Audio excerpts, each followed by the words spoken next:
Good evening. One person is dead after a late night fire. Just before midnight, the Terre Haute Fire Department was called to the Deming Center. That's a low-income housing facility located on Cherry Street. Today, new information on what may have caused the fatal fire is being released. News 10's Lindsay Yates has the latest in tonight's top story.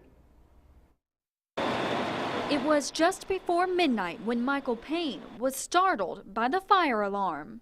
You always wonder if it's someone playing the fire alarm possibly, or, something actually wrong. And this time, something was wrong. A fire had sparked in a room on the 3rd floor. You always worry about fire, especially as busy as it can get around here. His fears confirmed as the fire claimed the life of a 61-year-old male.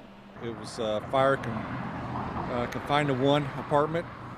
The fire basically burned itself out. There was one fatality in that apartment. Vigo County Coroner Dr. Susan Amos tells News 10 that a cigarette may be partially to blame.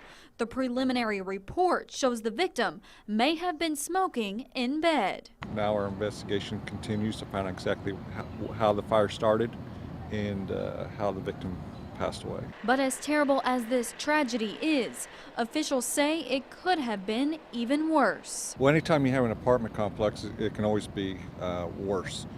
If you can remember back to the Garfield Tower fire a few years ago, or a couple years ago, that was a really bad situation. So it can always get worse. But the guys, the crews did a fantastic job. While no one else was injured, Payne mourns the loss of his friend. I known him right at 5 years myself. He was a good friend. In Terre Haute, with photojournalist John Tim, I'm Lindsay Yates, News 10. Now, due to the holiday, an autopsy is scheduled for tomorrow. Officials are not yet releasing the name of the victim.